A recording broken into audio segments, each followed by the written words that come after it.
Amelia Wilson s'était toujours enorgueillie de son calme imperturbable. C'était cette qualité qui avait fait d'elle l'une des avocates les plus respectées chez Montgomery et Associés, au centre-ville de Seattle, où elle s'était bâtie une réputation pour garder son sang-froid même lors des négociations les plus houleuses. Bonjour la famille. Bienvenue sur Histoire Inspirante, merci de vous abonner et de laisser un like pour nous. Ça représente énormément pour nous. Partagez aussi cette vidéo avec vos amis et vos proches et activez les notifications pour ne pas manquer nos futures vidéos. Merci d'avance. Installez-vous confortablement et détendez-vous pendant que nous plongeons dans l'histoire. Après 20 ans de mariage avec James, elle pensait tout savoir de lui, ses routines matinales de café noir avec exactement un sucre, la façon dont il desserrait sa cravate de soie bleue exactement 3 minutes après avoir franchi la porte d'entrée de leur maison au bord du lac. Comment il passait ses doigts dans ses cheveux poivre et sel lorsqu'il était stressé par le travail. Ils avaient construit une vie d'une prévisibilité confortable. Leur spacieuse maison de style craftsman remplie de souvenirs. Des vacances à Bali et en Grèce. Des brunchs le week-end avec des amis. Des soirées tranquilles à lire près de leur cheminée en pierre. Ce qu'elle ne savait pas, ce qu'elle n'avait jamais soupçonné, c'est qu'une simple notification retentissant sur leur iPad partagé ferait voler son monde entier en éclats comme du cristal fin tombé sur du marbre. C'était un mardi soir d'octobre. La pluie tambourinait contre les fenêtres tandis qu'Amelia était blottie sur le canapé de leur salon, la pièce spacieuse baignée par la lueur chaude des éclairages encastrés. James travaillait encore tard, pour la 3e fois cette semaine, la laissant seule avec un verre de cabernet et le dernier thriller juridique qu'elle avait hâte de commencer. Quand l'iPad sonna pour une notification de mail, elle le prit machinalement, ne s'attendant à rien de plus important qu'une mise à jour professionnelle ou peut-être une newsletter. Au lieu de cela, elle se retrouva à fixer un email de confirmation pour la suite présidentielle du Grand History Hotel en centre-ville, la même suite où ils avaient passé leur lune de miel 20 ans plus tôt. Pendant un instant, une chaleur envahit sa poitrine. Leur 20e anniversaire approchait dans 2 mois. James avait-il prévu une surprise ? La pensée s'évanouit aussi vite qu'elle s'était formée lorsqu'elle remarqua les dates. Du 12 au 14 novembre. Ce n'étaient pas les dates de leur anniversaire. Elles coïncidaient précisément avec son voyage d'affaires prévu à Chicago pour la conférence de l'American Bar Association, un voyage dont elle parlait depuis des mois. Les noms des invités lui glacèrent le sang dans les veines. James Wilson et Sophia Reynolds. Sophia, son assistante marketing de 27 ans. Celle aux cheveux blonds soigneusement méchés et aux vêtements de marque qui avait commencé dans l'entreprise de James il y a 8 mois. Celle qui riait trop fort à ses blagues lors de la fête de Noël de l'entreprise. Celle qui avait appelé 2 fois sur leur ligne fixe le week-end pour des affaires professionnelles urgentes.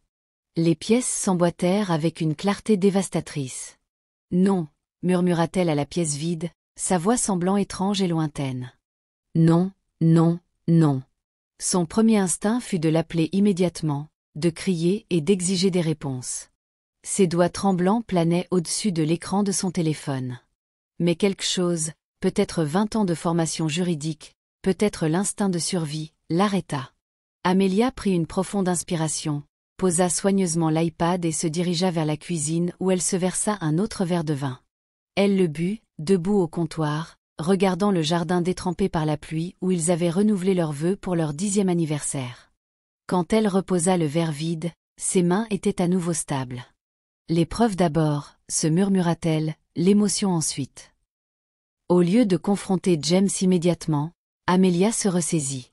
Elle était avocate après tout, formée à construire des dossiers méthodiquement, à ne négliger aucune piste.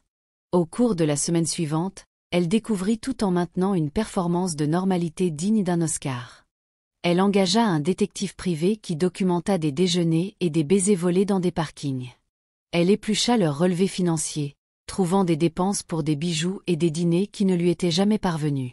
Elle vérifia ses emails pendant qu'il prenait sa douche, découvrant 6 mois de messages allant du flirt à l'explicite. Elle trouva des reçus d'hôtels de voyage d'affaires où ses soi-disant conférences ne correspondaient pas aux villes qu'il avait visitées. Chaque découverte était comme un autre coup de couteau entre ses côtes, mais elle restait calme, méthodique. Les preuves matérielles étaient accablantes, mais c'était la trahison émotionnelle qui la blessait le plus profondément. Chaque soir, James rentrait à la maison, l'embrassait sur la joue et lui demandait comment s'était passée sa journée avec un intérêt étudié. Ils dînaient ensemble, discutant parfois du prochain voyage à Chicago qu'elle préparait, pendant qu'il organisait d'utiliser ce temps pour une escapade romantique avec Sophia. Ils faisaient l'amour moins fréquemment maintenant, réalisa-t-elle rétrospectivement, et après, il vérifiait son téléphone avec une nonchalance désinvolte qui semblait maintenant d'une transparence écœurante. 20 ans de confiance dissous en une seule notification. Au bureau, Amelia maintenait son attitude professionnelle tout en consultant secrètement Martin Green, un confrère avocat spécialisé en divorce, connu pour sa discrétion et sa rigueur. Ils préparèrent les documents pendant qu'elle continuait à rassembler les preuves, se préparant à l'inévitable. Elle se sentait vide à l'intérieur. Sa poitrine était une caverne là où son cœur avait été. Mais extérieurement, elle était la même Amelia. Compétente, calme, contrôlée. Vous gérez cela avec un calme remarquable, observa Martin lors d'une de leurs consultations. La plupart des clients dans votre position ont du mal à fonctionner, sans parler de planifier aussi méthodiquement. Amelia lui adressa un sourire qui n'atteignit pas ses yeux. Oh, je m'effondre intérieurement, admit-elle. Mais je refuse de le laisser voir. Quand ça le frappera, je veux que ce soit absolu.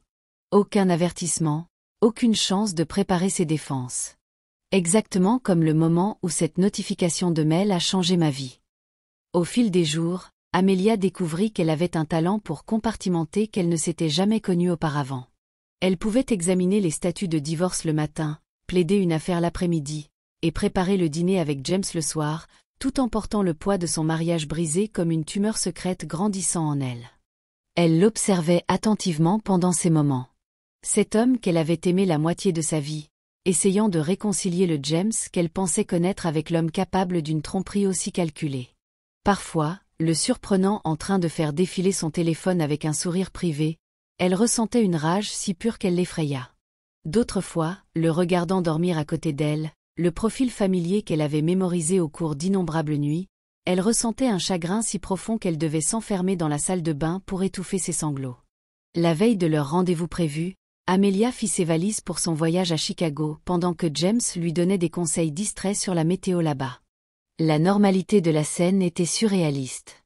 Elle pliant des vêtements dans une valise pour une conférence à laquelle elle s'était déjà arrangée pour ne pas assister. Lui vérifiant les prévisions pour une ville qu'elle n'avait aucune intention de visiter. Quand il l'embrassa pour lui dire au revoir le lendemain matin, elle s'attarda dans son étreinte un instant de plus que d'habitude, se demandant s'il le remarquerait. S'il le fit, il n'en donna aucune indication. Attrapant simplement sa mallette et sortant par la porte avec un décontracté « Bon voyage, chérie. Tu vas me manquer. » « Au revoir, James, » répondit-elle. Les mots portaient une finalité qu'il ne pouvait pas encore comprendre. Le jour de leur rendez-vous prévu, Amelia arriva au Grand Atoria 1 heure avant leur enregistrement prévu. L'hôtel se dressait comme un témoignage du luxe d'antan dans le centre-ville de Seattle. Sa façade en marbre et ses portes dorées inchangées depuis qu'elle et James avaient franchi son seuil en tant que jeunes mariés 20 ans plus tôt. Les souvenirs l'assaillirent alors qu'elle traversait le hall orné. Son moi plus jeune, si pleine d'espoir et de confiance. James la prenant dans ses bras alors qu'ils entraient dans la suite présidentielle avec ses vues panoramiques sur Elliott Bay. Maintenant, elle portait une robe noire cintrée et tenait un petit portefeuille en cuir contenant les papiers du divorce plutôt qu'un bouquet de mariée. Le concierge la reconnut immédiatement. « Madame Wilson, quel plaisir de vous revoir. Monsieur Wilson est-il avec vous aujourd'hui ? » « Il arrivera sous peu, » répondit-elle avec une aisance étudiée. « J'espérais parler à Monsieur Carrington s'il est disponible. Il était le directeur lorsque nous avons séjourné ici pour notre lune de miel. » 15 minutes plus tard, elle était assise en face d'Howard Carrington dans son bureau lambrissé, expliquant la situation avec un calme surprenant. L'expression de l'homme plus âgé passa de la confusion au choc puis à la sympathie alors qu'elle exposait sa découverte et son plan. « Je comprends que ce soit inhabituel, » conclut-elle, « mais j'ai juste besoin de 30 minutes dans la suite avant leur arrivée. Je suis une cliente fidèle depuis 20 ans, et j'espère que vous pourrez m'aider maintenant. » Howard retira ses lunettes, les polissant pensivement. « Madame Wilson, je me souviens de votre séjour de lune de miel. Vous étiez si clairement amoureux. J'en ai même parlé à ma femme ce soir-là. Ce que vous décrivez. J'en suis vraiment désolée. » « Merci, dit-elle simplement. Normalement, nous ne pourrions pas accéder à une telle demande, mais... Il hésita, puis hocha la tête avec détermination. Compte tenu des circonstances et de votre longue histoire avec nous, je vais arranger ça. Je demanderai au personnel de les retarder légèrement à l'enregistrement pour vous assurer d'avoir le temps. Alors qu'Amelia était escortée jusqu'à la suite présidentielle, elle se sentit étrangement calme. La suite élaborée était exactement comme elle s'en souvenait. De vastes fenêtres encadrant la ligne d'horizon de Seattle, une moquette moelleuse sous les pieds, un immense lit à baldaquin dominant la chambre. Le service d'étage avait déjà livré le champagne et les roses que James avait commandés. Amelia passa ses doigts sur la bouteille fraîche, se rappelant comment ils avaient porté un toast à leur avenir lors de leur nuit de noces. Maintenant, elle était là pour mettre fin à cet avenir, pour clore le livre sur 2 décennies de ce qu'elle avait cru être de l'amour. Elle s'installa au bureau d'écriture antique, le dos droit. Les papiers du divorce étalés devant elle. L'enveloppe Kraft portant le nom de James trônait au centre de la surface en acajou poli.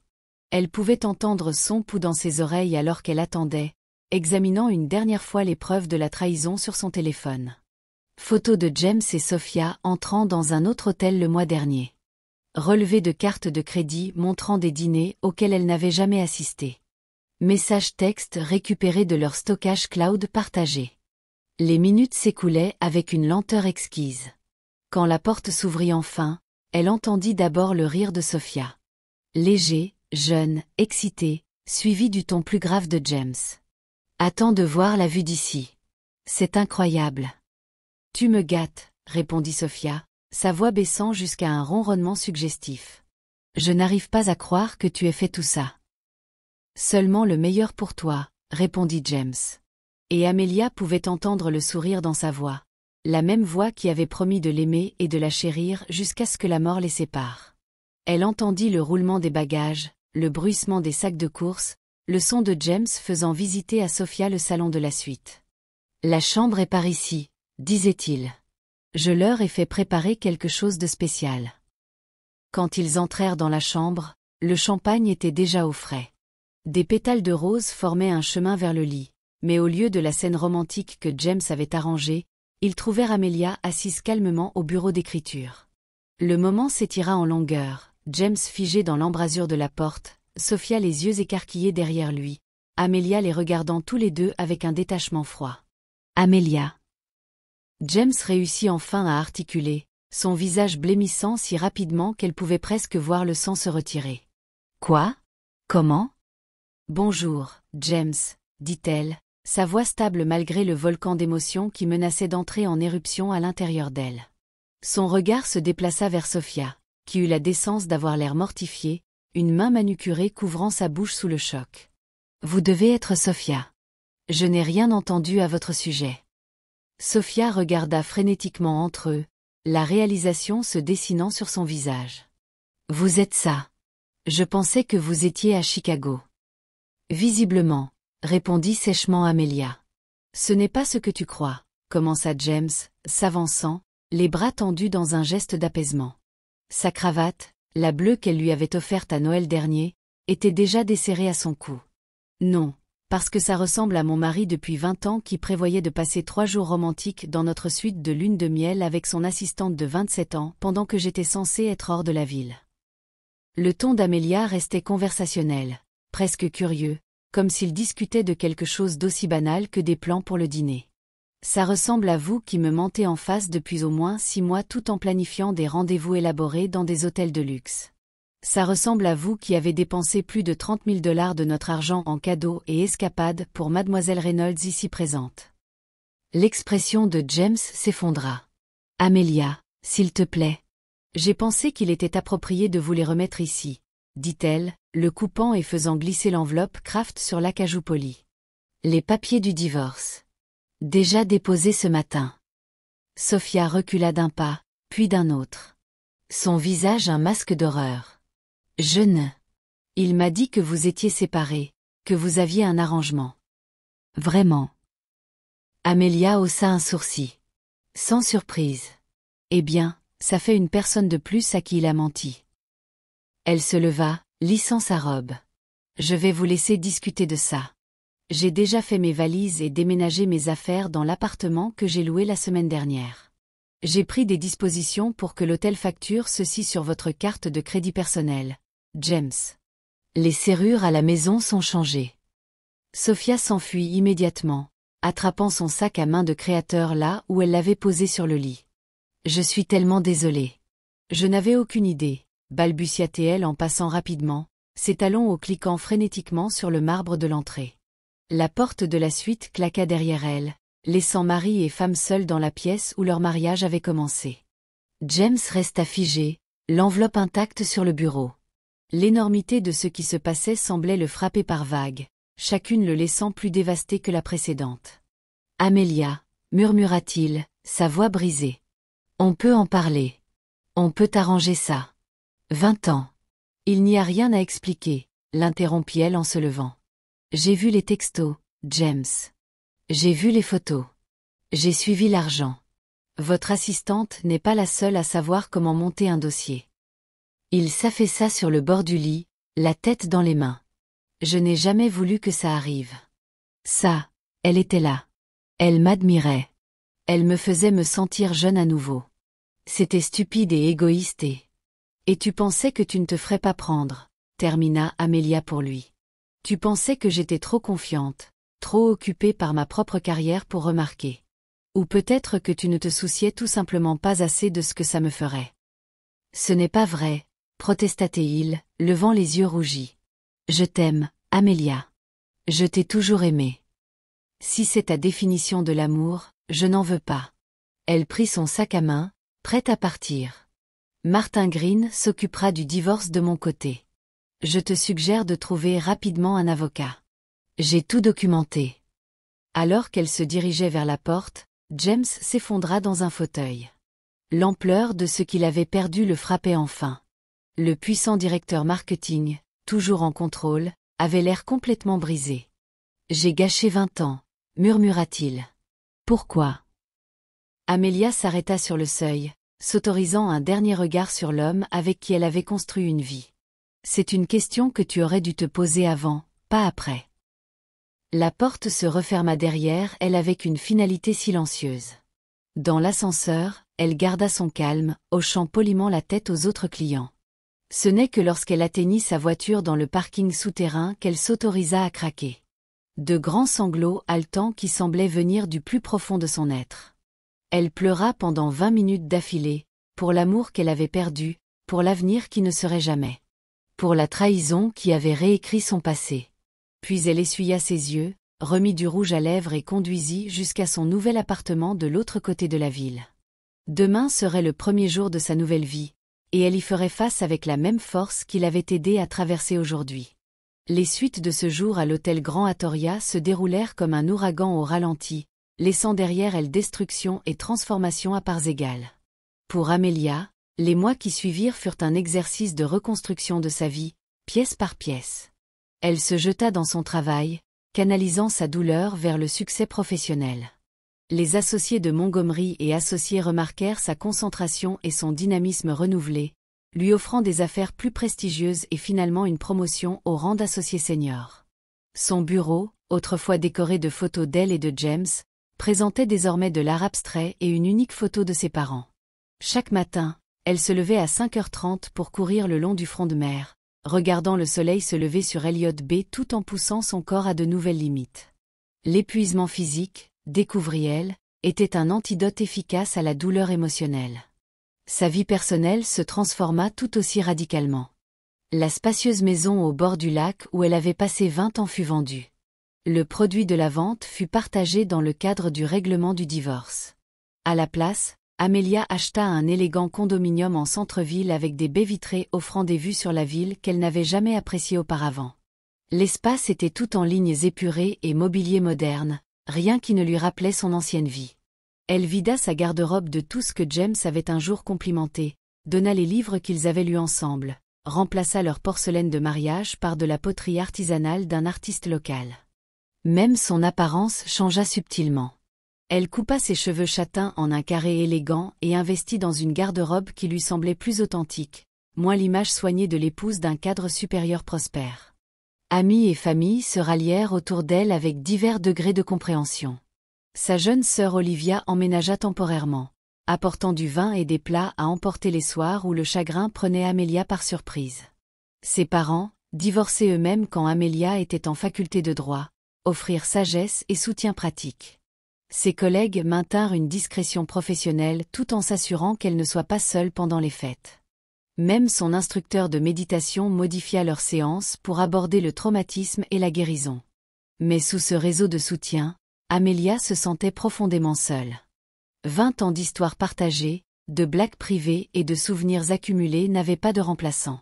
Je continue d'attraper mon téléphone pour lui raconter des choses, avoua-t-elle à Olivia un soir, 3 mois après avoir déménagé. Elles étaient assises sur son nouveau balcon, regardant les lumières de la ville s'animer en contrebas. Quelque chose se passe au travail où je vois quelque chose de drôle et pendant une fraction de seconde, j'oublie qu'il n'est plus ma personne.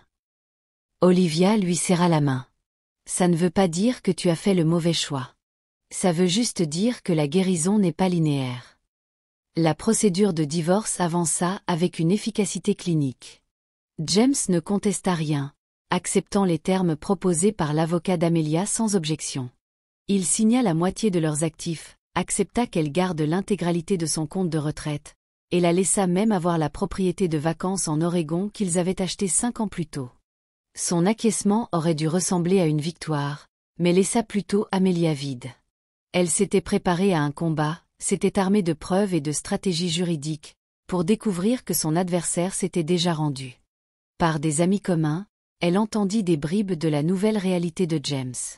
Sophia avait mis fin à leur relation immédiatement après la confrontation à l'hôtel, horrifiée de découvrir qu'elle avait été cataloguée comme l'autre femme dans un mariage qu'on lui avait dit terminé. James avait pris un congé sabbatique de son entreprise, puis avait finalement quitté son poste de direction pour un rôle moins exigeant. Il avait vendu sa voiture de sport adorée et déménagé dans un modeste appartement près de la famille de sa sœur. Selon leur ami Michael, il avait vieilli de 10 ans en 6 mois. Amelia se disait qu'elle s'en fichait, que sa souffrance était juste envers l'homme qu'elle avait aimé pendant la moitié de sa vie. Alors que l'hiver cédait la place au printemps, Amelia se retrouva progressivement à reprendre goût à la vie. Elle renoua avec des amis d'université, rejoignit un club de lecture axé sur la littérature féminine, et accepta même quelques rendez-vous arrangés par des collègues bien intentionnés. La plupart de ces rendez-vous étaient des affaires maladroites. Elle avait perdu l'habitude de la conversation légère et se méfiait des intentions romantiques, mais ils servaient leur but en lui rappelant qu'elle était toujours désirable, toujours capable de connexion. Elle déclina poliment mais fermement les seconds rendez-vous, sachant qu'elle n'était pas prête pour quelque chose de significatif. Un soir d'avril exceptionnellement doux, Amelia quittait son bureau lorsque son téléphone vibra avec un message texte d'un numéro inconnu. C'est James. Je sais que je n'ai aucun droit de demander, mais accepterais-tu de me rencontrer pour un café? Il y a des choses que j'ai besoin de te dire en personne. Elle fixa le message pendant un long moment, immobile dans le hall pendant que d'autres employés passaient. Son premier instinct fut de refuser. Que pouvait-il bien dire qui changerait quoi que ce soit? Mais la curiosité, cette émotion des plus humaines, la tiraillait. Après 20 minutes de débat intérieur, elle répondit par un seul mot. Quand? Ils convinrent de se rencontrer l'après-midi suivant dans un café neutre du centre-ville, un endroit qu'aucun d'eux n'avait fréquenté pendant leur mariage. Amelia arriva 15 minutes en avance, choisissant une table près de la fenêtre d'où elle pourrait le voir approcher. Quand James apparut, elle fut frappée par son changement d'apparence. Plus mince, avec des rides plus profondes autour des yeux et de la bouche, ses cheveux normalement parfaits légèrement ébouriffés. La démarche assurée qu'elle avait toujours admirée avait été remplacée par quelque chose de plus hésitant. Elle ressentit une pointe inattendue à cette vue. « Merci d'avoir accepté de me voir », dit-il en s'installant sur la chaise en face d'elle. Il la regarda avec ses yeux noisettes familiers, maintenant voilés par quelque chose qui aurait pu être du regret. « Tu as l'air bien. »« Merci », répondit-elle, soudainement gênée par sa nouvelle coupe de cheveux et le chemisier émeraude qu'elle avait choisi ce matin-là. « De quoi voulais-tu discuter ? » « Je suis en thérapie, » dit-il immédiatement, sautant les banalités. 2 fois par semaine depuis 4 mois. J'essaie de comprendre pourquoi j'ai risqué tout pour rien. Amelia remua son thé, gagnant du temps pour maîtriser sa voix.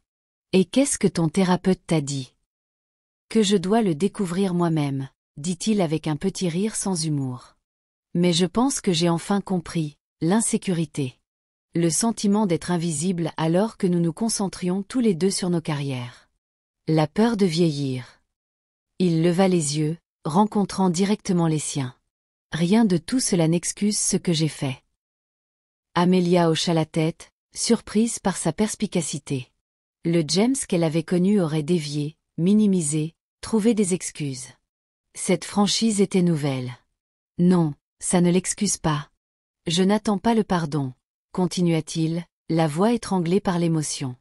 Mais j'avais besoin que tu saches que je comprends la profondeur de ma trahison et que te perdre a été le signal d'alarme dont j'avais besoin pour affronter mes propres démons. Il marqua une pause, prenant une inspiration tremblante. Je suis sobre depuis 3 mois. Cela l'a pris au dépourvu. Sobre? Tu n'avais pas de problème d'alcool. Pas d'alcool, précisa-t-il. Bien que j'en buvais trop aussi. Je veux dire, je suis sobre de l'addiction à la validation, au besoin de me sentir désiré et important. Sophia n'était pas la première, Amelia. Il y en a eu d'autres, des rencontres plus courtes qui ne signifiaient rien. Je continuais à chercher cette euphorie, ce sentiment d'être la personne la plus importante dans le monde de quelqu'un. La confession la frappa comme un coup physique. Elle avait soupçonné que l'affaire avec Sophia n'était pas entièrement isolée, mais l'entendre le confirmer rouvrait des blessures qu'elle pensait en voie de guérison. Pourquoi me dis-tu cela maintenant? Parce que tu mérites la vérité, même si elle nous blesse tous les deux. Parce que j'essaie de construire une vie basée sur l'honnêteté maintenant. Et parce que... Il hésita, baissant les yeux sur son café intact. Parce que je veux que tu saches que ce qui s'est passé n'était pas à propos de toi. Il n'a jamais été question que tu ne sois pas assez. Il s'agissait de moi essayant de combler un vide que personne d'autre ne pourrait jamais combler. Amelia considéra ces paroles, ressentant l'enchevêtrement familier de colère et de chagrin, mais aussi quelque chose d'inattendu. Une lueur de compassion pour l'homme brisé devant elle. Je ne suis pas ici pour t'absoudre, James. Je sais, dit-il rapidement. Ce n'est pas pourquoi j'ai demandé à te voir. Je fais le travail pour moi maintenant, pas pour te reconquérir ou soulager ma culpabilité. J'avais juste besoin que tu le saches. Ils restèrent assis en silence un moment, le café animé continuant autour d'eux comme si le monde n'avait pas irrévocablement changé pour eux deux. Tu vois quelqu'un? Demanda-t-il finalement, son ton soigneusement neutre. Non, répondit-elle honnêtement. Je ne suis pas prête pour ça. Peut-être un jour, mais pas maintenant. Il hocha la tête. J'espère que tu trouveras quelqu'un digne de toi quand tu seras prête. Quelqu'un qui reconnaîtra ce que je tenais pour acquis. Alors que leur brève rencontre touchait à sa fin, James fouilla dans sa poche et sortit une petite pochette en velours. J'ai trouvé ça quand je faisais mes cartons. C'est la bague de ta grand-mère. Celle que tu pensais avoir perdue il y a des années. Elle était tombée derrière le tiroir de ma table de nuit. Il la posa sur la table entre eux, un petit geste de restitution de quelque chose de précieux qui avait été égaré. Amelia ramassa la pochette, sentant le poids de la bague antique en grenat à l'intérieur, un cadeau de sa grand-mère pour son 16e anniversaire. Je la croyais perdue à jamais, murmura-t-elle. Merci de me l'avoir rendue. Elle a toujours été à toi, dit-il simplement. Alors qu'ils se séparaient devant le café, James se tourna vers elle une dernière fois. Je suis désolée, Amelia. Pour tout. Je sais, répondit-elle, surprise de constater qu'elle le pensait. En retournant à son bureau, Amelia réalisa que quelque chose avait changé. La rage brûlante qui avait alimenté sa vengeance parfaite s'était refroidie. À sa place se trouvait quelque chose d'inattendu. Pas exactement le pardon, mais une sorte de compréhension qui lui permettait enfin de déposer le poids de sa colère. Elle glissa la bague de sa grand-mère à sa main droite, ressentant une connexion avec son passé qui n'avait rien à voir avec James ou leur mariage raté. C'était une petite chose, cet héritage retrouvé, mais elle symbolisait quelque chose d'important. Tout ce qui était précieux n'avait pas été perdu dans les décombres. La réinvention vint progressivement pour Amelia au cours de l'année suivante, se déroulant en petites révélations et triomphes discrets plutôt qu'en grands gestes. Chaque jour apportait son lot de défis. Des moments où le chagrin l'assaillait à l'épicerie alors qu'elle attrapait automatiquement les céréales préférées de James, ou des nuits où elle se réveillait en le cherchant pour ne trouver que des draps vides à côté d'elle. Mais ces moments devinrent moins fréquents, moins écrasantes. Elle découvrit en elle une résilience qui avait toujours été là, attendant d'être mise à l'épreuve. Quand l'été arriva, Amelia fit un pas qui la surprit même elle-même. Elle demanda un congé sabbatique de 3 mois au cabinet d'avocat. Après 17 ans sans jamais prendre plus de 2 semaines de congé consécutives, la demande souleva quelques sourcils parmi les associés. Mais sa récente série de victoires au tribunal lui avait valu le capital nécessaire pour demander ce dont elle avait besoin. « Êtes-vous sûr de cela ?» demanda sa mentor Barbara après avoir approuvé la demande. « Vous avez fait un travail exceptionnel depuis, eh bien, depuis que tout est arrivé. » « C'est exactement pourquoi j'en ai besoin, » expliqua Amelia. « J'ai tout investi dans le travail pour éviter de faire face au reste de ma vie. J'ai besoin de découvrir qui je suis maintenant. Pas seulement en tant qu'avocate, pas en tant qu'épouse de quelqu'un, mais en tant que moi-même. » Le congé sabbatique devint sa chrysalide, un espace protégé pour la transformation. Elle passa le premier mois sur la côte de l'Oregon, marchant seule sur les plages balayées par le vent, lisant des livres qui n'avaient rien à voir avec le droit, cuisinant des repas élaborés juste pour elle-même. Elle suivit un cours de photographie, capturant la beauté sauvage du Pacifique d'une manière qui lui fit voir son environnement avec de nouveaux yeux. Elle commença un journal, déversant des émotions brutes et sans filtre sur la page. Colère, chagrin, peur, mais aussi espoir et curiosité sur ce qui pourrait venir ensuite. Au cours du 2e mois, elle fit quelque chose d'encore plus inattendu. Elle s'envola pour le Pérou pour un trek guidé vers le Machu Picchu, quelque chose qu'elle et James avaient parlé de faire pendant des années, mais n'avaient jamais priorisé. Le défi physique de la randonnée poussa son corps à ses limites, tandis que les ruines antiques la connectaient à quelque chose de plus grand que sa douleur personnelle. Elle se retrouva à nouer des liens avec ses compagnons de voyage, une enseignante divorcée de Minneapolis, un médecin veuf de Londres, un jeune couple célébrant avoir survécu au cancer ensemble. Tous cherchant quelque chose dans ces pierres anciennes et ces montagnes brumeuses. Le dernier mois la ramena à Seattle, mais avec une nouvelle perspective. Elle rénova son condo, abattant un mur pour créer un espace studio dédié à la photographie et à la méditation. Elle adopta un chien de refuge, un golden retriever d'âge moyen nommé Charlie, qui avait été abandonné à la mort de son propriétaire âgé. Ensemble, ils établirent de nouvelles routines. Courses matinales le long du front de mer, randonnée le week-end dans les cascades, soirée tranquille avec Charlie étendu à ses pieds pendant qu'elle lisait ou éditait des photographies. Quand elle retourna au travail en octobre, ses collègues commentèrent son changement. L'efficacité brutale qui avait caractérisé son style de travail post-divorce s'était adoucie en quelque chose de plus durable. Elle gagnait toujours des affaires, commandait toujours le respect au tribunal, mais elle invitait aussi les jeunes associés à prendre un café, refusait le travail du week-end pour faire du bénévolat dans un refuge pour animaux, et instaura une initiative de bien-être à l'échelle du cabinet que Barbara appelait en plaisantant la « réforme Amelia ». « Quoi que vous ayez fait pendant ce congé sabbatique, ça a marché », lui dit Barbara après l'avoir vu naviguer sans effort dans une négociation particulièrement difficile. « Vous semblez en paix. » Amelia réfléchit à cela. « Pas entièrement en paix, » admit-elle, « mais j'y arrive. J'apprends à être reconnaissante pour les cicatrices parce qu'elles sont la preuve que j'ai survécu. » C'est à peu près à cette époque que James la recontacta, cette fois par email. Il déménageait à Chicago pour un nouveau poste et voulait lui dire au revoir avant de partir. Amelia accepta de le rencontrer, curieuse de ce nouveau chapitre dans leurs deux vies. Ils se retrouvèrent dans un restaurant surplombant Puget Sound.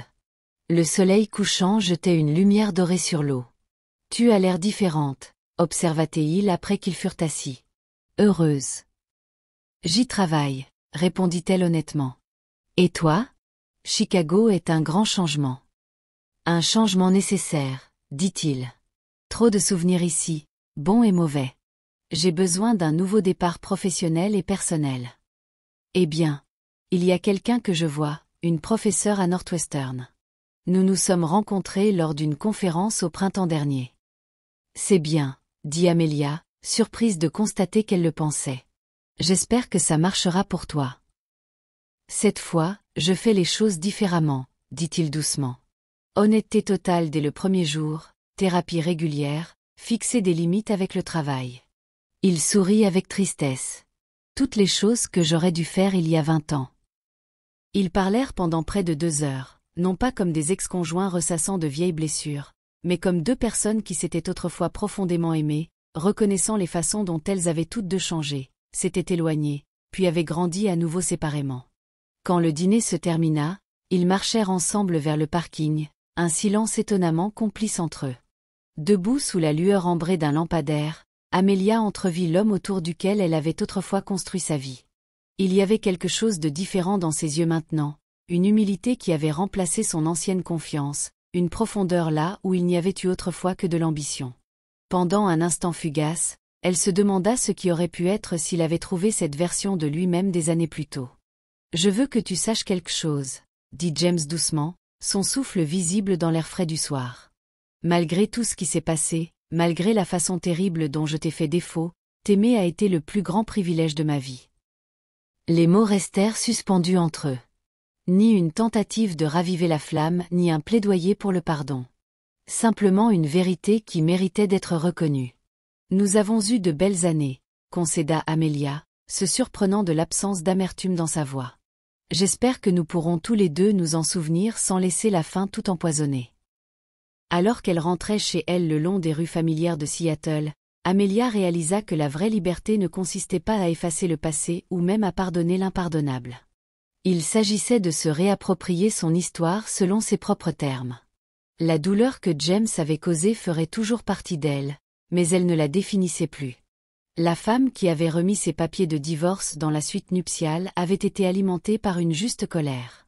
La femme qui rentrait chez elle ce soir était mue par quelque chose de bien plus durable. La connaissance de soi et une paix durement gagnée. Plus tard, alors qu'elle était assise sur son balcon à regarder les lumières de la ville avec Charlie somnolent à ses pieds, Amelia sourit. Sa plus grande vengeance n'avait pas été ses papiers de divorce parfaitement délivrés. C'était son refus de laisser la trahison déterminer sa valeur ou limiter sa capacité à la joie. Et dans cette réalisation, elle trouva une victoire bien plus douce que n'importe quelle vengeance aurait pu offrir. « Je dois te remercier », dit soudain James, s'arrêtant à côté de sa voiture. « Pourquoi ? » « Pour la façon dont tu as mis fin aux choses. C'était brutal, mais c'était exactement ce dont j'avais besoin. Si tu m'avais confronté en privé, j'aurais trouvé des excuses, promis de changer, probablement convaincu de rester. Et puis j'aurais tout recommencé finalement. » Il secoua la tête. « Tu m'as forcé à me regarder en face à mon pire moment. Je t'ai détesté pour ça à l'époque, mais je t'en suis reconnaissant maintenant. » Amelia considéra ses paroles. « Je ne l'ai pas fait pour ton bénéfice, » admit-elle. « Je l'ai fait parce que j'avais besoin d'affirmer mon pouvoir à ce moment-là, de ne pas être la victime. » Tu n'es jamais une victime, Amelia. Tu es la personne la plus forte que j'ai jamais connue. Le compliment la réchauffa malgré tout. « Bon voyage à Chicago, James.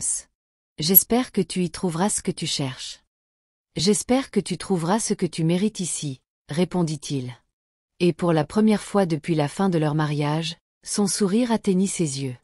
Alors que l'hiver s'installait sur Seattle, Amelia continua de construire sa nouvelle vie, brique par brique. Elle rejoignit le conseil d'administration d'une association à but non lucratif fournissant une aide juridique aux victimes de violences domestiques.